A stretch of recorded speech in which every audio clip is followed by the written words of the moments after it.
아침 하나님께서 우리에게 주시는 생명의 복된 말씀은 신약성경 요한복음 1장 1절에서 18절까지입니다.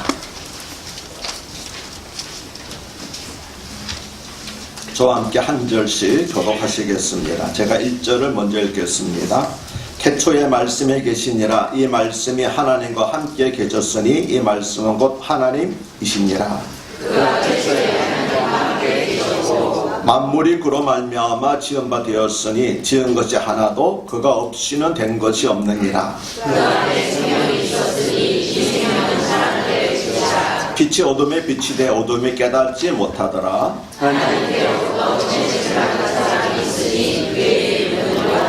그가 증언하러 왔으니 곧 빛에 대하여 증언하고 모든 사람이 자기로 말미암아 믿게 하려 함이라.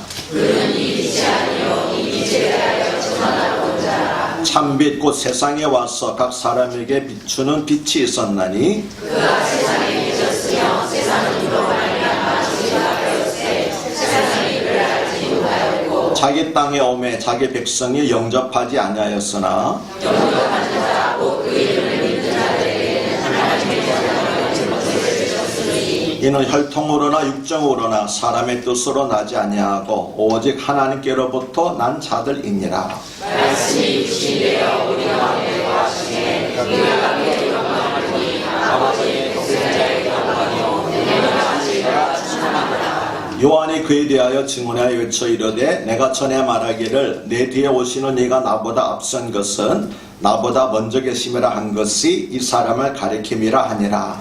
우리가 그의 찬양에서 하더니 우리에게 이르라. 율법은 모세로 말미암아 주어진 것이요 은혜와 진리는 예수 그리스도로 말미암아 온 것이라. 본래 하나님을 본 사람이 없으되 아버지 품속에 있는 독생하신 하나님이 나타내셨느니라. 아멘. 오늘은 대린절 둘째 주일입니다.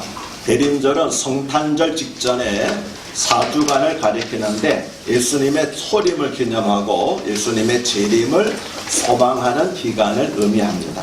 대림절에서 대림은 주님의 재림을 기다린다는 뜻입니다. 대강절이라고도 하는데 보다 자세한 내용은 주보 속지에 실었으니까 참고하시기를 바랍니다. 오늘 설교 본문인 요한복음은 예수님께서 죽으시고 부활하신 지 약 60년 후인 주후 90년경에 기록이 되었습니다. 저자는 예수님의 12제자 가운데 한 사람인 사도 요한입니다. 사도 요한은 요한복음 외에도 요한 1, 2, 3서와 요한계시록을 기록했습니다. 오늘 설교 본문에서 요한은 예수님이 어떤 분인가에 대해서 4가지 사실을 말합니다. 첫째는 세상 만물을 창조하신 하나님의 말씀이라는 것입니다. 둘째는 어두운 세상에 생명의 빛으로 오신 분이라는 것입니다. 셋째는 하나님의 말씀이 인간의 육신을 입고 우리 가운데 거하신 분이라는 것입니다. 그리고 마지막으로 넷째는 눈에 보이지 않는 하나님이 우리 눈으로 볼 수 있도록 나타나신 분이 바로 예수님이라는 거죠. 이제 이 4가지 사실에 관해서 한 가지씩 차례로 살펴보도록 하겠습니다. 첫째로 예수님은 만물을 창조하신 하나님의 말씀입니다. 요한복음 1장 1절은 태초에 말씀이 계시니라는 선언으로 시작합니다. 이 말씀은 창세기 1장 1절에 태초에 하나님의 천지를 창조하시니라는 말씀을 자연스럽게 떠올리게 합니다.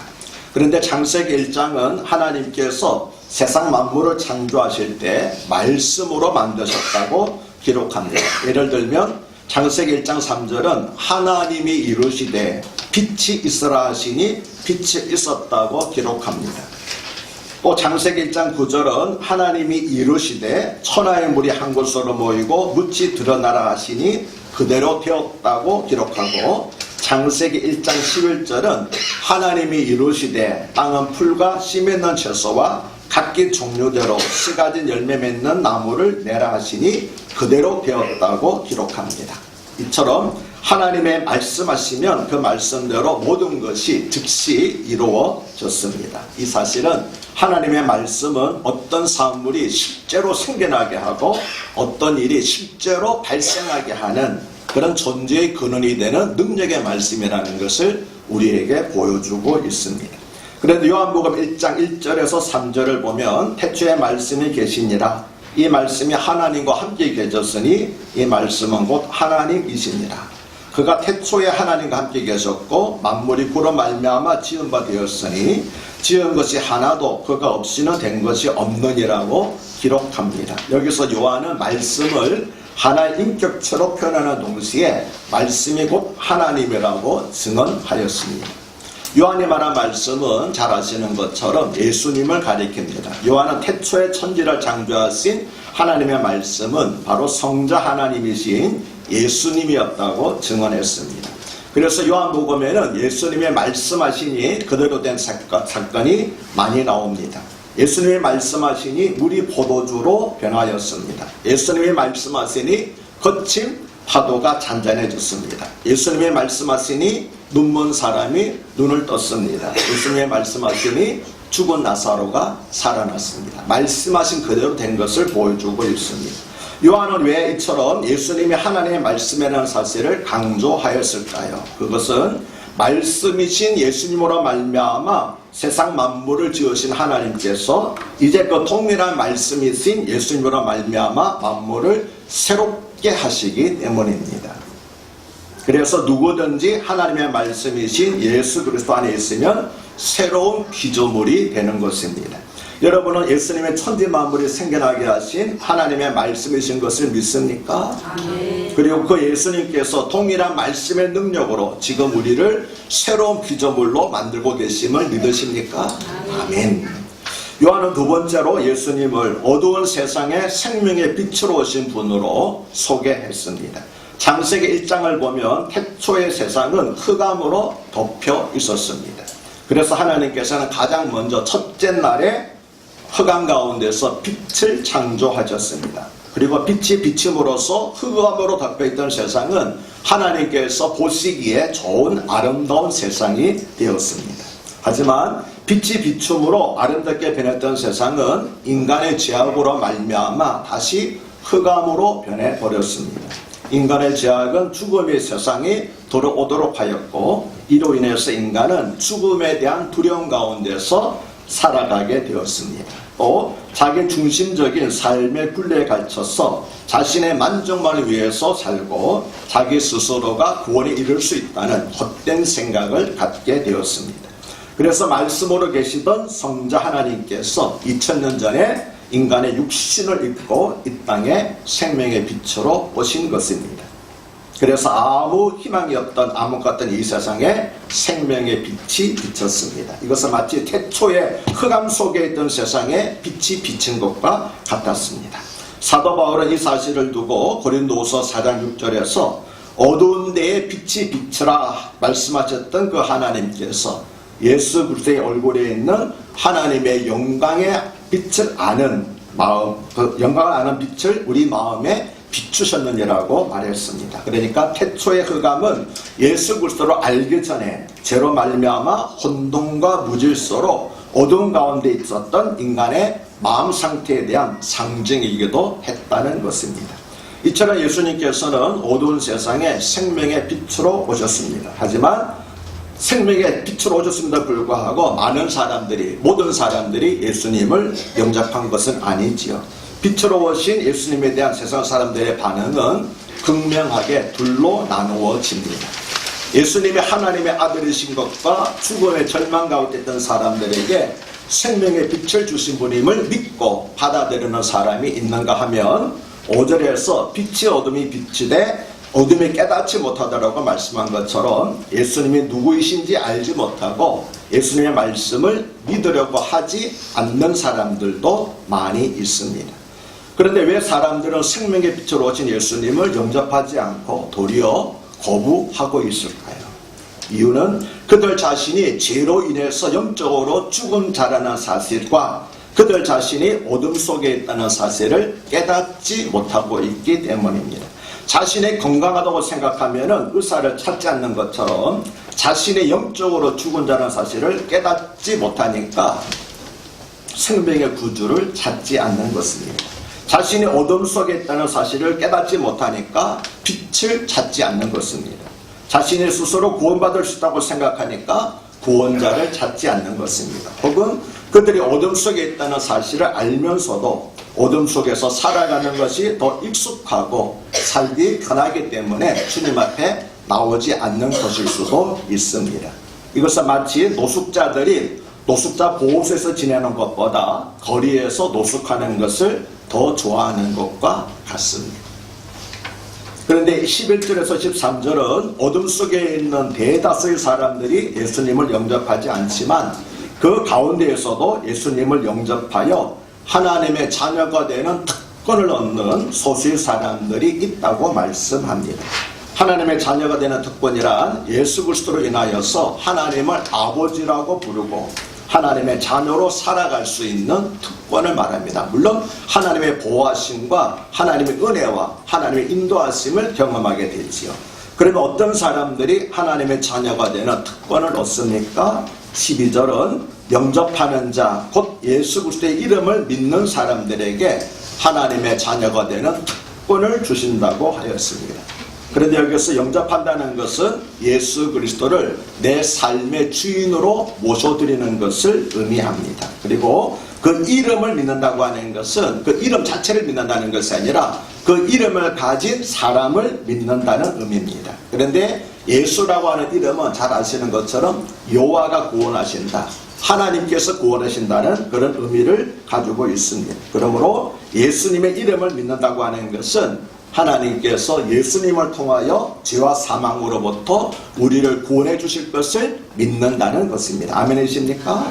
그리고 13절은 이는 혈통으로나 육정으로나 사람의 뜻으로 나지 아니하고 오직 하나님께로부터 난 자들이니라고 말씀합니다. 이 말씀은 예수님을 믿고 영접하는 것은 부모가 기독교인이기 때문에 그렇게 자주 향수 믿게 되는 것이나 자신의 의지 혹은 생각으로 되는 것이 아니라는 것입니다. 예수님을 믿는 것은 오직 하나님의 초자연적인 은혜로 말미암아 이루어진다고 하는 것입니다. 그러므로 하나님의 택하심으로 구원을 받은 우리는 겸손한 마음으로 하나님의 은혜에 대해서, 구원하신 은혜에 대해서 감사해야 할 것입니다. 왜 그렇습니까?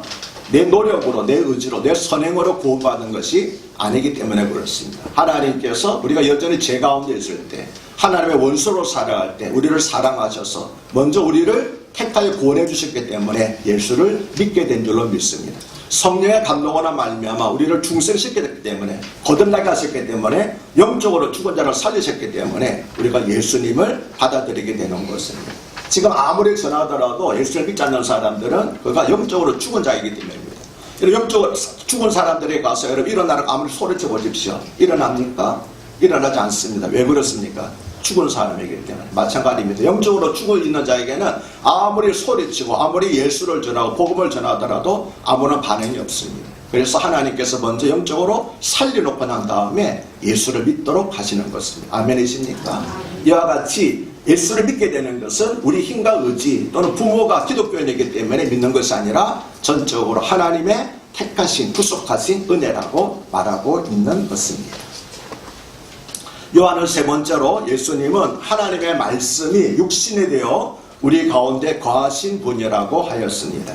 태초로부터 말씀으로 계셨던 성자 하나님이 육신이 되어 우리 가운데 거하셨습니다. 그런데 성경은 사람의 외형을 표현할 때에 두 가지를 표현합니다. 하나는 육신이라고 표현하기도 하고 하나는 몸으로 표현하기도 하는데, 사람을 몸으로 표현할 때는 긍정적인 표현입니다. 반면에 육신으로 표현할 때는 부정적인 표현입니다. 예를 들면 고린도전서 15장에 보면은 사람이 부활할 때 썩지 않을 몸, 영광의 몸을 입는다고 말합니다. 몸을 입는다고 말하죠. 썩지 않을 몸을 입고 영광의 몸을 입는다고 말합니다. 반면 고린도전서 15장 15절을 보면 형제들아 내가 이것을 말하노니 혈과 육신은 하나님 나라를 유업으로 받을 수 없고 또한 썩을 것은 썩지 않을 것으로 유업으로 받지 못하니라고 말씀을 합니다. 그러니까 성경은 몸이라는 단어와 육신이라는 단어를 구별했습니다. 몸이라고 하는 건 뭡니까? 긍정적으로 영광의 몸, 부활의 몸 할 때 몸이라는 단어를 쓰고, 육신은 썩어질 것, 죄악 가운데 있는 그런 육신을 가리켜 말할 때에 외형을 말할 때 육신이라고 표현을 합니다. 그런데 예수님께서는 하나님의 말씀이신 예수님께서 입고 오신 인간의 외형은 낮고 천한 모습, 썩어질 것을 표현하는 육신입니다. 그래서 인간의 몸을 입고 왔다고 말씀하지 않으시고 성경은 항상 인간의 육신을 입고 오셨다고 그렇게 기록하고 있습니다. 예수님께서 인간의 육신을 입고 오신 이유는 인간의 상처와 고통과 슬픔을 몸소 체험하시고 그들을 위해서 눈물 흘려주시기 위함이었고 그들을 위로하시고 그들을 고통과 슬픔에서 구원해 주시는 참 대제사장이 되기 위하여서 인간의 육신을 입고 오신 것이었습니다. 아멘이십니까? 14절에서 17절은 우리가 예수님을 영접함으로써 예수님이 우리 가운데 거하실 때에 우리에게 주어지는 축복이 무엇인가를 말씀하고 있습니다. 14절을 보면 말씀이 육신이 되어 우리 가운데 거하심에 우리가 그의 영광을 보니 아버지의 독생자의 영광이요 은혜와 진리가 충만하더라고 말씀합니다. 16절에서는 우리가 다 그의 충만한 데서 받으니 은혜 위에 은혜라 말씀합니다. 17절에서는 율법은 모세로 말미암아 주어진 것이요 은혜와 진리는 예수 그리스도로 말미암아 온 것이라고 말씀합니다. 이 구절들은 우리가 예수님을 영접하면, 다시 말하면은 예수님께서 우리 안에 거하시면은 무엇이요?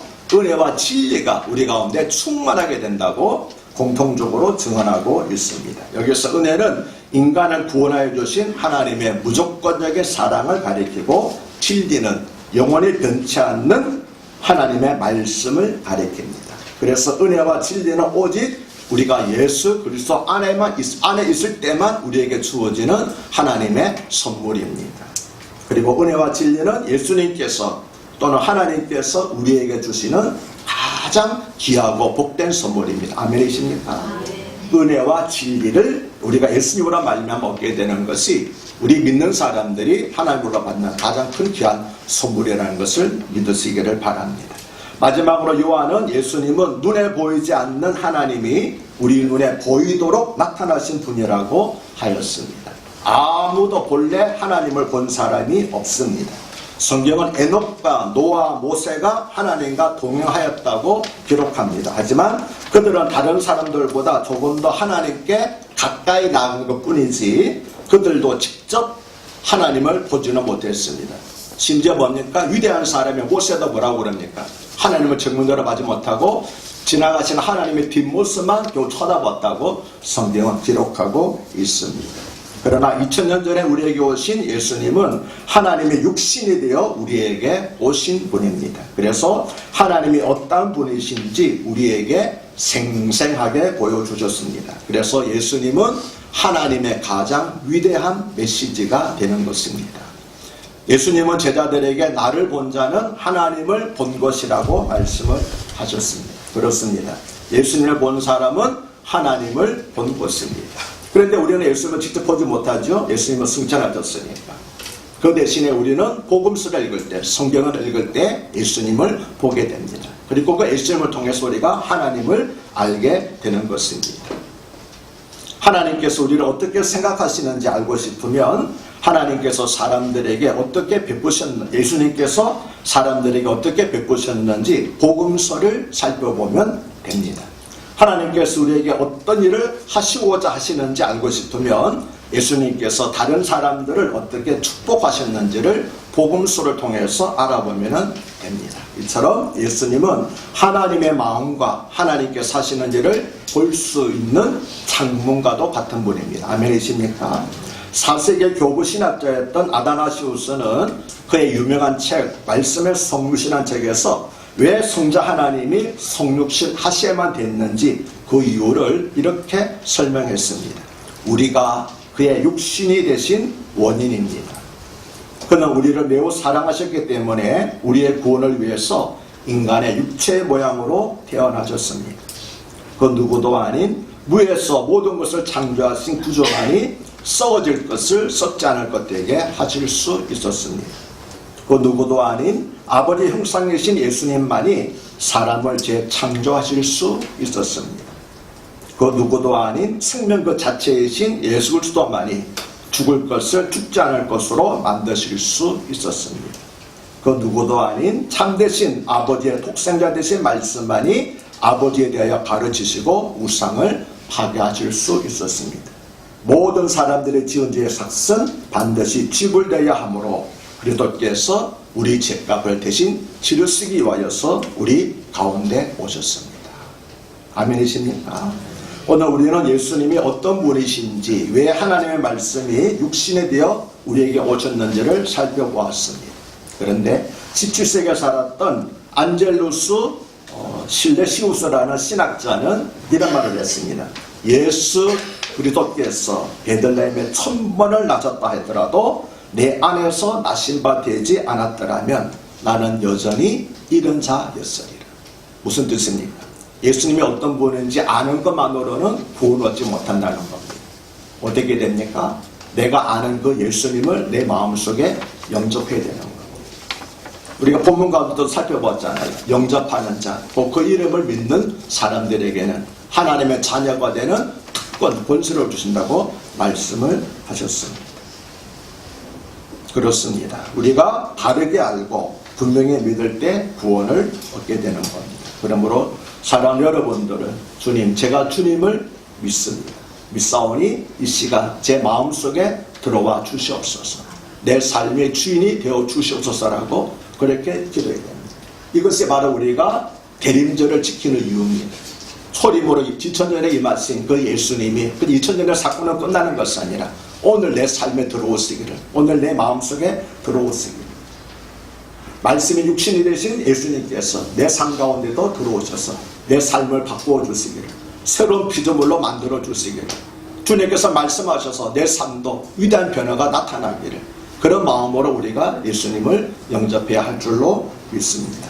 오늘 이 시간 2000년 전에 우리 한 사람 한 사람을 위해서 오신 예수 그리스도를 내 마음속으로 다시 영접하는, 그래서 하나님으로부터 큰 은혜를 받고 돌아가는 귀하고 복된 시간이 되시기를 우리 주님 예수 그리스도 이름으로 축원합니다. 할렐루야. 하나님 아버지, 우리가 성탄절마다 예수님이 어떤 분이신지를 전합니다. 그러나 우리가 아무리 예수님을 전한다 할지라도 그 예수님이 내 귀로 와서 한쪽 귀로 와서 한쪽 귀로 흘려보낸다고 그러면 아무런 영향력을 나타내지 못합니다. 빛으로 오신 주님, 생명의 주로 오신 주님, 이제 내 삶 속에 들어와 주셔서 내 삶의 어두운 부분들을 빛으로 채워 주시옵소서. 온갖 불안과 염려와 근심 걱정과 죄악을 몰아내 주시옵소서. 흑암에 가득 차 있던 세상에 빛이 들어오므로 모든 것들을 다 아름답게 변했던 것처럼 하나님이여, 생명의 빛으로 오신 주님, 우리 내 마음속에 다시 들어오게 해주셔서 나의 모든 삶이 제대로 정리되게 하여 주시옵소서. 빛 가운데로 드러나게 하여 주시옵소서. 정리되게 하여 주시옵소서. 혼란 가운데 빠지지 말게 하옵시고 불안과 염려 가운데서 또다시 방창케 하여 주시옵소서. 말씀으로 말씀해 주셔서 내 마음속에 풍랑도 잠재워 주시고 내 마음속에 있는, 내 삶 속에 있는 모든 어두운 부분들도 다 빛으로 채워 주시옵소서. 반드시 그렇게 해주실 우리 주님 예수 그리스도를 받들어 감사하며 기도하옵나이다.